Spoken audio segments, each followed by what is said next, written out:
بسم اللہ الرحمن الرحیم نحمده ونصلی ونسلم علی حبیبہ الکریم ان اللہ وملائکتہ یصلون علی النبی یا ایہا الذین آمنوا صلوا علیہ وسلموا تسلیما اللہم صلی علی سیدنا شفیعنا نبینا مولانا محمد مبارک وسلم صلاۃ و سلام علیک سیدی یا رسول اللہ صلی اللہ تعالیٰ علیہ وسلم۔ ارشاد نبوی میں سے وہ حدیث جسے خماسیات الحدیث کہا جاتا ہے، یعنی وہ حدیثیں جس میں اللہ کے رسول صلی اللہ علیہ وسلم نے 5 چیزوں کا ذکر کیا ہے، اور 5 کچھ ایسی حدیثیں ہیں جس میں 5 طرح کی اچھائیاں ہیں، کچھ ایسی حدیثیں ہیں جس میں 5 برائیاں ہیں اور ان کے بدلے میں 5 طرح کے عذاب ہیں۔ تو آج ایک حدیث کا کچھ حصہ حضرت عبداللہ ابن عمر رضی اللہ تعالیٰ عنہ سے مروی ہے، ابن ماجہ کی حدیث ہے۔ اللہ کے رسول صلی اللہ علیہ وسلم نے ارشاد فرمایا، یا معشر المہاجرین، اے جماعت مہاجرین۔ یہ خاص طور سے مہاجرین صحابہ کو خطاب کیا، ورنہ پوری امت کو خطاب ہے کہ وہ تمام لوگ جو اللہ پر اور اس کے رسول پر ایمان رکھتے ہیں وہ یہ باتیں اچھی طریقے سے ذہن میں رکھ لیں۔ اللہ کے رسول صلی اللہ علیہ وسلم نے فرمایا، خمس اذا ابتلیتم بہن اعوذ باللہ ان تدرکوہن۔ 5 ایسی چیزیں ہیں، ایسے گناہ ہیں کہ جب تم ان 5 گناہوں میں مبتلا ہو جاؤ گے یا تمہارے درمیان وہ 5 طرح کے گناہ رواج پا جائیں گے تو اللہ تبارک و تعالیٰ ان کے بدلے میں 5 طرح کے عذاب تمہارے اوپر مسلط کر دے گا۔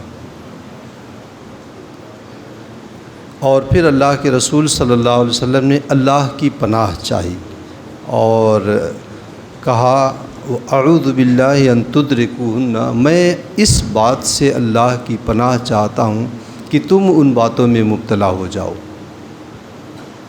یعنی ہمارے لیے اللہ کے رسول صلی اللہ علیہ وسلم نے اس خواہش کا اظہار کیا کہ میں یہ پناہ چاہتا ہوں اللہ سے کہ تم اس میں مبتلا ہو جاؤ، یعنی تمہارے اس میں مبتلا ہونے سے پناہ، یعنی تم جو ہے ان باتوں میں مبتلا نہ ہو، یہ اللہ کے رسول صلی اللہ علیہ وسلم کی خواہش رہی۔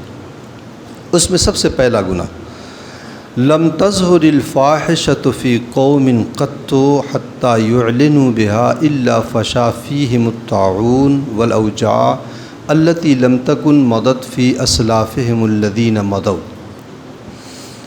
جس قوم میں بھی جب کوئی برائی، فحاشی، بدکاری جب ظاہر ہو جاتی ہے، عام ہو جاتی ہے، اور اتنی عام ہو جائے حتی یعلنوا بہا کہ وہ علی الاعلان اسے کرنے لگیں، تو پھر اللہ تبارک و تعالیٰ ان کے اوپر یہ برائی اگر آئی تو ان کے اوپر عذاب بھی اسی قسم کا، کیا الا فشا فیہم الطاعون والاوجاع، تو ان کے درمیان طاعون، ایسی بیماریاں جو کبھی اس قوم نے اپنے باپ داداؤں کے زمانے میں نہ سنی ہوں گی، ایسی بیماریاں ان کے درمیان آ جائیں گی۔ آپ غور کیجئے اس زمانے میں کیسی کیسی بیماریاں ہیں۔ شوگر بہت بعد میں ہم نے سنا، ایڈز بہت بعد میں ہم نے سنا، اس طرح کی جتنی بیماریاں آئی ہیں، طاعون آیا ہے، اور جب کوئی بیماری آتی ہے اور اس بیماری کا جب علاج دریافت ہو جاتا ہے، دوسری بیماری مسلط کر دی جاتی ہے۔ یہ اللہ کے رسول صلی اللہ علیہ وسلم کی جو ہے ارشاد کی حقانیت دیکھیں۔ اب ہم اپنے معاشرے کا جائزہ لیں، ہمارے معاشرے میں یہ برائی کیسے پنپ رہی ہے۔ جب برائیوں کا احساس ختم ہو جائے یا برائیوں کو ہلکا جانے لگے تو ایسی صورت میں اللہ تبارک و تعالیٰ کا عذاب آ جاتا ہے۔ اب آپ ذرا غور کیجئے،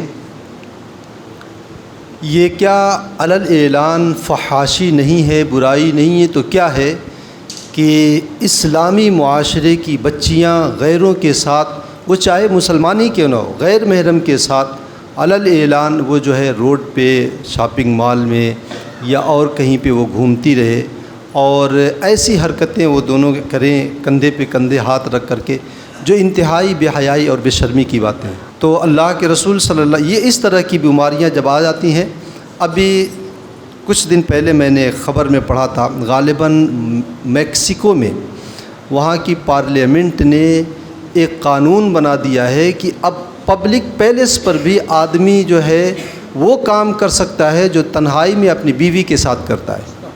یہ میکسیکو میں یہ قانون پاس ہوا ہے۔ تو اب وہ چیز تو ابھی ہمارے ہندوستان میں نہیں ہے، لیکن اس کی تمہید بن رہی ہے۔ تو اگر یہ چیزیں جب آ جاتی ہیں تو اللہ تبارک و تعالیٰ اس طرح کی برائیاں دیتا ہے اور اس طرح کی جو ہے بیماریاں دیتا ہے۔ قرآن پاک میں اللہ رب العزت نے فرمایا ہے جزاء وفاقا، بدلہ ایک دم برابر کا رہے گا، جرم جیسا رہے گا اسی طرح کی جو ہے اسی طرح کا عذاب، اسی طرح کا وبال جو ہے بندے کے اوپر آئے گا۔ اس میں دیکھیں جرم کیا ہے، آدمی کا جرم یہ ہے کہ وہ اپنے جسمانی خواہشات کو پوری کرنے کے لیے، جسم کو لذت دینے کے لیے وہ اللہ اور اس کے رسول کے حکم کو توڑ رہا ہے۔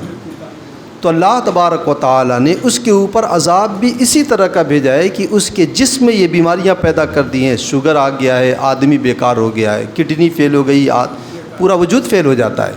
تو اس طریقے سے جو ہے آدمی جیسا گناہ کرتا ہے ویسی آتی ہے۔ اچھا، ہم یہ سمجھتے ہیں اور ہم یہ تبصرہ کرتے ہیں کہ کھانے والی چیزوں میں کیمیکل پڑ گیا ہے، اس میں انجیکشن لگتا ہے، اس میں انجیکشن لگتا ہے، یہ ظاہری اسباب ہیں۔ حقیقی سبب یہی ہے کہ ہم نے اللہ کے حکموں کو توڑا ہے۔ ہم نے جب اللہ کے حکم کو توڑا ہے تب یہ سبب پیدا ہوا ہے کہ اس میں انجیکشن لگ گیا، اس میں زہر پیدا ہو گیا، اس میں جو ہے کیمیکل مل گیا ہے۔ ورنہ اگر ہم اللہ تبارک و تعالیٰ کے حکموں کو بجا لانے میں خالص رہتے تو غذائیں بھی ہمیں خالص ملتی ہیں۔ اچھا، یہ برائیاں جو ہوتی ہیں قرب قیامت کا، جب اللہ کے رسول صلی اللہ علیہ وسلم نے قرب قیامت کے فتنوں کا جہاں ذکر کیا تو ارشاد فرمایا ویل للعرب من شر قد اقترب، کہ عربوں کے لیے برائی، یہ جب برائیاں پھیلتی ہیں نا تو بہت سے لوگ ایسے ہوتے ہیں وہ آنکھ بند کر کے معاشرے میں رہتے ہیں اور وہ یہ سمجھتے ہیں کہ اس کا کام وہ جانے، اسے حساب کتاب دینا ہے۔ وہ یہ نہیں سمجھتے ہیں کہ اسی معاشرے میں میں بھی رہتا ہوں، میری بھی نسلیں ہیں، میرے بھی بیٹے پوتے پوتیاں ہیں، ان کو بھی یہ گناہ آ سکتا ہے، ان کے اندر بھی یہ وبال آ سکتا ہے۔ وہ یہ نہیں سوچتے ہیں اور آدمی جو ہے آنکھ بند کر کے رہتا ہے، جبکہ جب اس طرح گناہوں کو ہلکا لیا جانے لگتا ہے تو اللہ تبارک و تعالیٰ کا جو عذاب آتا ہے اس عذاب میں اچھے لوگ بھی نہیں بچتے ہیں۔ اللہ کے رسول صلی اللہ علیہ وسلم نے فرمایا تھا کہ ویل للعرب من شر قد اقترب، عربوں کے لیے ہلاکت ہو اس برائی سے جو قریب آ گئی ہے، اور فرمایا تھا کہ یاجوج اور ماجوج کا جو ہے کہ دیوار اتنی کھل گئی ہے، ایسے اشارہ کر کے بتایا تھا اتنی کھل گئی ہے۔ تو حضرت زینب بنت جحش رضی اللہ تعالیٰ عنہ جو امہات المومنین میں سے ہیں، انہوں نے عرض کیا یا رسول اللہ انہلک وفینا الصالحون، یا رسول اللہ ہمارے درمیان تو نیک لوگ ہیں اور نیک لوگوں کی وجہ سے تو اللہ کا عذاب ٹل جایا کرتا ہے، تو کیا ہم اس کے باوجود بھی ہلاک ہو جائیں گے؟ تو اللہ کے رسول صلی اللہ علیہ وسلم نے فرمایا نعم اذا کثرت الخبث، ہاں جب برائیاں عام ہو جاتی ہیں تو سب کے سب اسی لپیٹ میں لے لیے جاتے ہیں۔ اللہ کے حکم کو توڑا جائے اور کوئی اسے ہلکا نہ سمجھے تو یہ سمجھ لیجئے کہ اللہ کا عذاب ہے، آنے والا ہے۔ میں نے وہ حدیث آپ لوگوں کو سنائی ہے، کئی مرتبہ میں نے اپنی گفتگو میں بتایا ہے کہ پچھلی قوموں میں عذاب کا حکم ہوا، فرشتہ آیا اور آ کر کے واپس چلا گیا، تو اللہ نے پوچھا کیا بات ہے، تم نے عذاب اس قوم کے اوپر کیوں نہیں ڈالا؟ تو اس نے کہا کہ وہاں تیرا ایک ایسا بندہ ہے کہ پلک جھپکنے کے برابر بھی اس نے تیری نافرمانی نہیں کیا ہے، اس نے تیری نافرمانی اتنی دیر بھی نہیں کیا جتنی دیر میں پلک جھپکتی، یعنی ایک لمحہ بھی اس نے تیری نافرمانی نہیں کیا ہے۔ تو ہمیں حیا آئی کہ جہاں اللہ کا ایسا نیک بندہ ہوتا ہو وہاں پر ہم کیوں عذاب اللہ کا اتاریں؟ تو اللہ رب العزت نے فرمایا تھا اقلب علیہ وعلیہم، زمین پلٹ دو اور اس کے ساتھ اس کو بھی پلٹ دو۔ حالانکہ وہ نیک بندہ تھا، ایک لمحہ بھی اس نے اللہ کی نافرمانی نہیں کیا تھا، لیکن وجہ اس کی کیا ہے؟ حدیث پاک میں اللہ کے رسول صلی اللہ علیہ وسلم نے فرمایا فَإِنَّهُ لَمْ يَتَمَعَّرْ فِيَّ، کیونکہ میرا حکم توڑا جا رہا تھا اور اس کی پیشانی پہ کبھی بل نہیں پیدا ہوا، کبھی اسے فکر نہیں ہوئی کہ ہاں اللہ کے حکم کو توڑا جا رہا ہے، شریعت کی مخالفت ہو رہی ہے، اور کبھی بھی جو ہے اس کا دل نہیں محسوس کیا ہے، تو اللہ کے رسول صلی اللہ علیہ وسلم فرماتے ہیں، رب نے فرمایا کہ اسے بھی پلٹ دو۔ تو جب عذاب عمومی آتا ہے تو اچھے لوگ بھی نہیں بچتے ہیں، اس میں جو ہے کہتے ہیں نا گیہوں کے ساتھ گھن بھی پسا جاتا ہے، تو ویسے جو ہے گیہوں کے ساتھ گھن بھی پس جائیں گے۔ اس لیے ضرورت اس بات کی ہے کہ ہمارے معاشرے اور سوسائٹی میں اگر نوجوان طبقہ یا چھوٹے بچے یا کوئی بھی بگڑے ہوئے آدمی اگر کوئی ایسی بیماریاں لے کر کے آئیں یا برائیاں لے کر کے آئیں تو انہیں سمجھانے کی کوشش کی جائے۔ اللہ کے رسول نے فرمایا، من رأى منکم منکرا فلیغیرہ بیدہ فإن لم یستطع فبلسانہ فإن لم یستطع فبقلبہ وذاک اضعف الایمان۔ اگر تم میں سے کوئی برائی دیکھے تو اپنی طاقت سے اسے روکے، اگر طاقت ہے تو اسے اپنے ہاتھ اور طاقت سے روکے، اتنی ہمت نہیں ہے تو زبان سے روک دے، اور اتنی بھی ہمت نہیں ہے تو کم سے کم دل میں برا تو جان ہی لے۔ اور دل میں برا جاننے کو اللہ کے رسول نے کیا فرمایا، وذاک اضعف الایمان، سب سے کمزور حصہ ایمان کا یہی ہے کہ آدمی دل میں برا جان کر کے گزر جائے۔ تو جب برائیاں آتی ہیں تو ایسی صورت میں اچھے لوگ بھی اسی میں پس جاتے ہیں، اور جب برائیوں کو ہلکا سمجھا جانے لگتا ہے تو جو ہلکا سمجھتا ہے وہ بھی جو ہے اسی میں چلا جاتا ہے۔ آج ہمارے درمیان کتنی ایسی برائیاں ہیں جسے آدمی گناہ سمجھتا ہی نہیں ہے۔ آپ کیا اللہ کے رسول صلی اللہ علیہ وسلم کی حدیث نہیں سنا مسلمانوں نے؟ داڑھی چھلانا تمام مذاہب میں حرام ہے، جتنے بھی فقہی مذاہب ہیں سب میں حرام ہے، لیکن آج اس کو برا نہیں سمجھا جاتا ہے، آج اس چیز کو جو ہے گناہ سمجھا ہی نہیں جاتا ہے۔ امام شافعی رحمۃ اللہ تعالیٰ علیہ ہوں، چاہے امام احمد ہوں، چاہے امام مالک ہوں، چاہے اور امام اعظم رحمۃ اللہ تعالیٰ علیہ کے نزدیک تو ایک مشت سے کم رکھنا، یعنی ایک مٹھی سے کم رکھنا، یہ بھی حرام ہے۔ تو یہ برائی ہمارے درمیان ایسی نہیں ہے جسے ہم برائی سمجھتے ہی نہیں ہیں۔ اور اسی طریقے سے ہمارے گھر کی عورتوں کی بے پردگی کا تو یہ عالم ہے کہ اب اگر نقاب لگا کر کے ہماری بہن بیٹیاں نکلتی ہیں تو بھائی کو شرم آتی ہے، باپ کو شرم آتی ہے، تو کیا یہ گناہوں کا تصور ختم نہیں ہو رہا ہے؟ بالکل ختم ہو رہا ہے۔ تو حالات تو بگڑیں گے ہی۔ اللہ کے رسول صلی اللہ علیہ وسلم نے ایک حدیث میں ارشاد فرمایا ہے، اذا فعلت امتی 15 خصلۃ حل بها البلاء، میری امت جب 15 قسم کی برائیاں کرتی ہے تو اس کے اوپر مصیبتیں آ جاتی ہیں، اس پہ آسمانی بلائیں، زمینی وبائیں، اور حکومت کی جانب سے ظلم و ستم اور بارشوں کا نہ ہونا، یہ ساری چیزیں اس میں آتی ہیں۔ میں زیادہ اس پر تبصرہ نہیں کروں گا، بس ایک طرف سے میں بتاتا چلا جاؤں گا تھوڑی بہت تشریح کر کے، اور آپ لوگ اسے یاد کر کے کسی کونے میں بیٹھ کر کے دیکھیں اور اپنے معاشرے اور سوسائٹی کے حالات کا جائزہ لیں۔ اللہ کے رسول صلی اللہ علیہ وسلم نے کیا حل اس کا بتایا، دیکھیں۔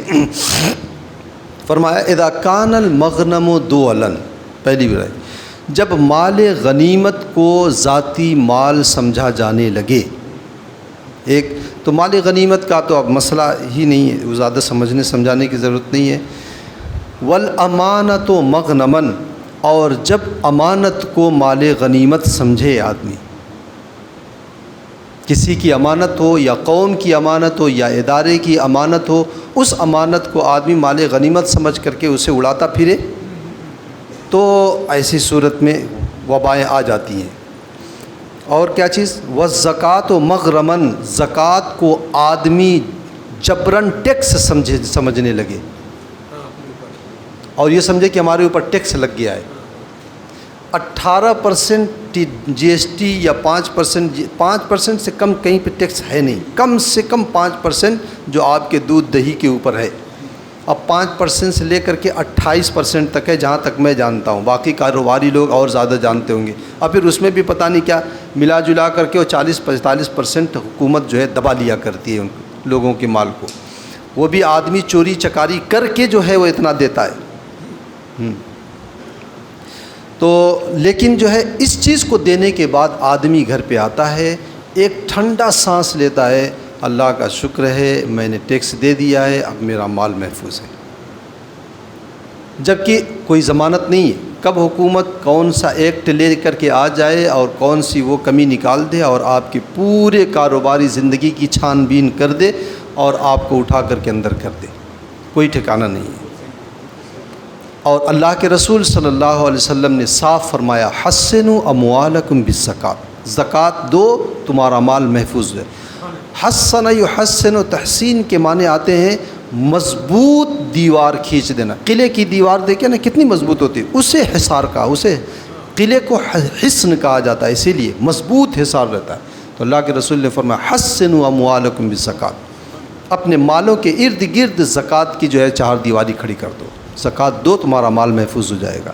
اللہ کے رسول نے فرمایا خشکی ہو کہ تری ہو، کائنات میں کہیں بھی کوئی بھی مسلمان کا مال اگر ضائع ہوتا ہے تو صرف اس لیے الا بحبس زکوٰۃ، زکوٰۃ نہیں دیا اس لیے۔ تو زکوٰۃ کو جب جبراً آدمی ٹیکس سمجھنے لگے، ٹیکس سمجھ کر کے دینے لگے، ایسا ہوتا نہیں ہے، دینے والے کے دل سے آپ پوچھیں۔ اور کیا اس بات پہ غور کریں، کتنا ہو گیا؟ 3۔ چوتھا دیکھیں وَأَطَاعَ الرَّجُلُ زَوْجَتَهُ، آدمی اپنے جورو کا غلام ہو جائے، اپنی بیوی کی سنے۔ 5واں وَعَقَّ أُمَّهُ، ماں کی نافرمانی کرے۔ وَبَرَّ صَدِيقَهُ، اپنے دوست کا بن جائے۔ وَجَفَا أَبَاهُ، اور باپ کو چھوڑ دے۔ ہونا تو یہ چاہیے کہ پہلے ماں کا حق ہے کہ ماں کی فرما برداری کی جائے، ماں کو چھوڑ کر کے جو ہے وہ جوری کی فرما برداری کرتا ہے۔ ہونا تو یہ چاہیے کہ باپ کے ساتھ جو ہے وہ بھلائی کرے، وہ باپ کو چھوڑ کر کے دوست کے ساتھ گلچھرے اڑاتا ہے۔ تو یہ چیزیں ہیں ہمارے معاشرے میں، آپ اپنے ارد گرد میں جھانک کر کے دیکھیں، یہ چیزیں ہیں ہمارے معاشرے میں۔ اللہ کے رسول صلی اللہ علیہ وسلم کی وہ حدیث میں نے سنائی ہے کسی دن ابھی جلدی، جس میں ایک صاحب تھے، ان کا جو ہے اخیر وقت تھا، کلمہ زبان پہ جاری نہیں ہو رہا تھا، زیادت کے لیے آئے، پوچھا ماں کہاں ہے؟ کہا فلاں جگہ رہتی ہے۔ بلایا، کہا اپنے بیٹے کو معاف کر دو۔ کہا نہیں معاف کروں۔ لوگوں نے پوچھا وجہ کیا ہے؟ کہا وجہ اتنی تھی کہ یہ جب کوئی چیز لاتا تھا تو پہلے بیوی کو دیتا تھا، ایسا نہیں کہ مجھ کو نہیں دیتا، مجھے بھی دیتا تھا، لیکن دیتا پہلے بیوی کو تھا، بعد میں مجھے دیتا تھا۔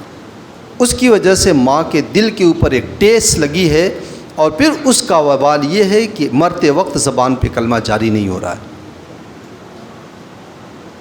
تو یہ ہیں مصیبتیں ہمارے درمیان ہیں، جن کے اندر ہیں وہ غور کر لیں اپنے ہاں، کہ آدمی اپنی بیوی کا غلام ہو جائے، ماں کو کی نافرمانی کرے، بر صدیقہ، اپنے دوست کا وفادار ہو جائے، وجفا آباہ، اپنے باپ کو چھوڑ دے۔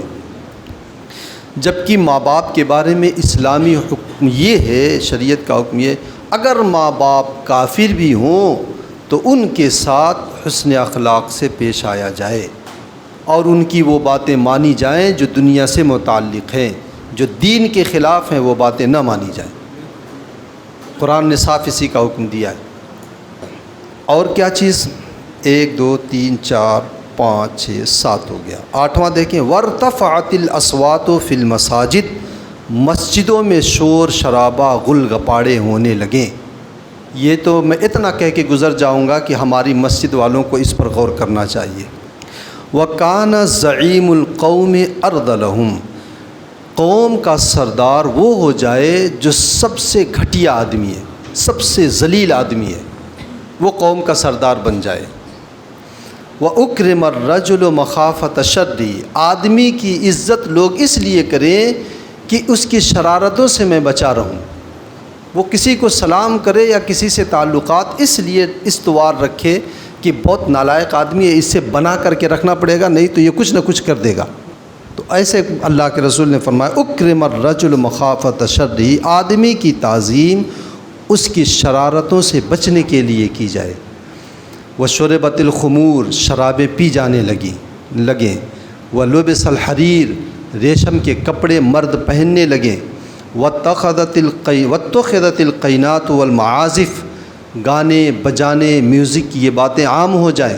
دیکھ لیں ہمارا نوجوان سوتا ہے تو میوزک سنتے سنتے اٹھتا ہے تو سب سے پہلے میوزک سنتا ہے، اس کے کان میں میوزک کے علاوہ کوئی آواز نہیں جاتی ہے۔ قرآن کی تلاوت اگر سننے کے لیے کہہ دو تو اس کے جو ہے دل نیچے اوپر ہونے لگتا ہے۔ 3 گھنٹہ 3.5 4 گھنٹہ بیٹھ کر کے فحش ویڈیو دیکھ لے گا، فلمیں دیکھ لے گا، نہ جانے کیا کیا دیکھ لے گا، اور 45 منٹ اگر اسے تقریر کرنے کے سننے کے لیے کہہ دو، دین کی باتیں سننے کے لیے کر دو، تو اس کا جو ہے سارا کاروبار چوپٹ ہونے لگتا ہے۔ یہ ہنسنے کی بات نہیں، یہ ہے وَلَعَنَ آخِرُ هَذِهِ الْأُمَّةِ أَوَّلَهَا، اور آخری بات کہ اس امت کے اخیر زمانے کے لوگ پہلے کے لوگوں یعنی ہمارے اسلاف کو برا بھلا کہنے لگے، ہے نہیں؟ حضرت امیر معاویہ کو برا بھلا کہنے والے نہیں ہیں؟ حضرت ابو بکر صدیق، حضرت عمر فاروق، حضرت عثمان غنی، حضرت عائشہ، پاکستان میں کھل کھل کر کے گالیاں نہیں دی گئی ہیں حضرت عائشہ کو؟ اور یہ سب جو ہے ایک ہماری سنی تنظیم ہے، ان کی شرارتوں کی وجہ سے ہوا ہے۔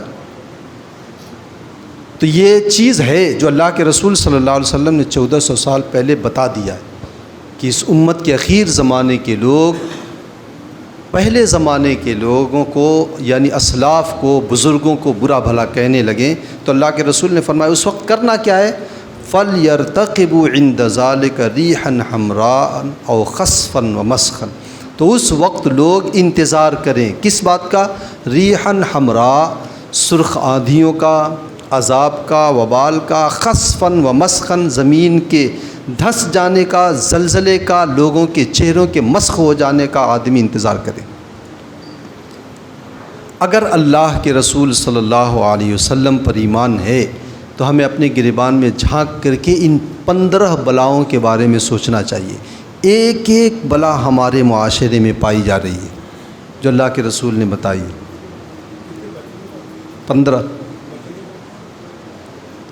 بچنے کی سیدھی سی بات یہی ہے کہ باتیں چھوڑ دی جائیں۔ سیدھی سی بات یہ ہے کہ ماں کی فرما برداری کی جائے، باپ کے ساتھ وفاداری کی جائے، آدمی ریشمی کپڑا پہننا چھوڑ دے، میوزک چھوڑ دے، گناہوں کو ترک، یہی سیدھی سی بات ہے ایک دم۔ تو عام تو ہے ہی وہ، تو اس میں کیا ہے۔ اچھا، اللہ کے رسول صلی اللہ علیہ وسلم نے ایک حدیث نے میں نے بتایا نا کہ آنکھیں بند کر کے معاشرے میں رہنا، کوئی گناہ کرے یا کوئی برائی کرے تو کہہ رہے کہ وہ اس کا کام ہے، وہ جانے۔ تو یہ ہر فرد کی ذمہ داری بنتی ہے کہ وہ جو ہے گناہ کرنے والوں کو گناہوں سے روکنے کی کوشش کرے، اگر وہ نہیں کرتا تو وہ اپنے ساتھ برا کرتا ہے۔ حضور صلی اللہ علیہ وسلم نے ایک حدیث میں ارشاد فرمایا ہے کہ ان الناس اذا رأوا منکرا، اگر لوگ برائی کو دیکھیں فلم یغیروا، اور اس برائی کو نہ بدلیں اور اسے نہ روکیں، اوشک ان یعمہم اللہ بعقابہ، تو قریب ہے کہ اللہ تبارک و تعالی سب کو اپنے عذاب میں مبتلا کر دے۔ اور پھر ایک مثال دے کر کے اللہ کے رسول صلی اللہ علیہ وسلم نے سمجھایا ہے۔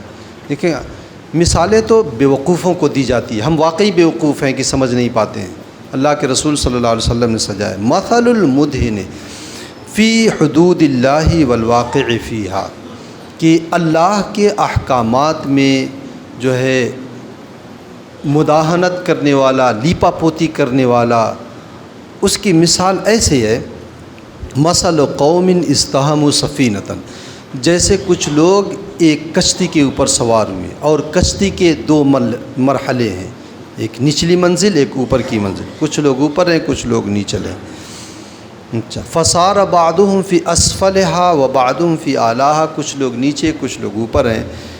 فکان الذی فی اسفلها یمرون بالماء علی الذین فی اعلاها، جو نیچے رہتے ہیں کشتی کے نچلے حصے میں، انہیں پانی کی جب ضرورت پڑتی ہے تو وہ اوپر آتے ہیں اور اوپر سے پانی لے کر کے نیچے جاتے ہیں، کیونکہ نیچے سے وہ پانی لینے کا کوئی ان کے پاس سہولت ہے نہیں، ان کو پانی اوپر ہی سے آئے گا، کیونکہ نیچے سے اگر وہ پانی لیں گے تو وہ پورا تختہ ہٹائیں گے تو پوری کشتی ڈوب جائے گی۔ تو اللہ کے رسول نے فرمایا کہ وہ پانی لینے کے لیے اوپر آئیں، اور اوپر آتے ہیں تو اوپر والوں کو تکلیف ہوتی ہے، اور جب اوپر والوں کو تکلیف ہوتی ہے تو یہ شخص سوچتا ہے کہ جب اوپر تکلیف ہی ہوتی ہے تو میں نیچے کوئی انتظام کروں۔ اللہ کے رسول فرماتے ہیں فَأَخَذَ فَاسًا، کلہاڑی اٹھایا، فَجَعَلَ يَنْقُرُ أَسْفَلَ السَّفِينَةِ، اور نیچے جو ہے کشتی میں سوراخ کرنے لگا۔ کیوں؟ جب لوگ آئے اور آنے کے بعد اس سے پوچھا کہ یہ کیا کر رہے ہو، تو اس نے کہا میرے اوپر جانے آنے سے تمہیں تکلیف ہوتی تھی تو میں نے سوچا میں اپنے پانی کا انتظام یہیں کر لوں۔ تو اللہ کے رسول فرماتے ہیں فَإِنْ أَخَذُوا عَلَى يَدِهِ، اگر لوگوں نے اس کا ہاتھ پکڑ کے اسے روک دیا، اگر لوگوں نے اس کا ہاتھ پکڑ کر کے اسے روک دیا، انجو ہو و نجو انفسہم، تو اسے بھی بچا لیں گے، اپنے آپ کو بھی بچا لیں گے۔ وَإِن تَرَكُوا، اور اگر چھوڑ دیا، اہلکوہ و اہلکوا انفسہم، تو اسے بھی ہلاکت میں ڈال دیں گے، اس کو بھی ہلاکت، اپنے آپ کو بھی ہلاکت میں ڈالیں گے، کیونکہ اگر چھوڑ دیا، اس نے سوراخ کر لیا تو کشتی سب کو لے ڈوبے گی۔ تو ایک معاشرے میں اسی لیے اللہ کے رسول نے فرمایا ہے کہ ایک مومن کی مثال ایسے ہے جیسے ایک بدن، مسلم معاشرے کی مثال ایسے جیسے ایک بدن، ایک جسم ایک جان۔ مثل المؤمن فی توادہم و تراحمہم کمثل الجسد الواحد، آپسی بھائی چارے میں ایک مسلمان معاشرے کی مثال ایسے ہے جیسے ایک بدن کی، کہ اللہ کے رسول نے فرماتے ہیں کہ بدن کا ایک حصہ ہے، تداعی لہ عضو، کہ اگر ایک شکا لہا اذا اشتکا لہا عضو تداعی لہا سائر الجسد، اگر بدن کے ایک حصے میں کہیں تکلیف ہوتی ہے پورا وجود پریشان رہتا ہے۔ پیٹ میں درد ہے، دماغ کام نہیں کرتا ہے، ہاتھ کٹ گیا ہے، آدمی کچھ بھی نہیں کام کر رہا ہے، پورا وجود کوئی بھی چیز ہو۔ تو یہ جو ہے ہمارے اپنے اسلامی معاشرے کی خوبصورتی اسی بات میں ہے کہ ہم اس بات کو سمجھیں جو تعلیمات نبوی ہیں۔ اور دوسری چیز اللہ کے رسول نے فرمایا نا 5 برائیاں آئیں گی، 5 طرح کے عذاب، باقی کل انشاءاللہ، زیادہ دیر ہو جاتی ہے، مناسب نہیں ہے۔ اللہم صلی علی سیدنا شفیعنا نبینا مولانا محمد مبارک وسلم، صلاۃ و سلام علیک سیدی یا رسول اللہ صلی اللہ علیہ وسلم۔ اللہم ربنا تقبل منا انک انت السمیع العلیم وتب علینا انک انت التواب الرحیم، وصلی اللہ تعالی علی خیر خلقہ ونور عرشہ وقاسم رزقہ محمد وعلی آلہ واصحابہ اجمعین برحمتک یا ارحم الراحمین۔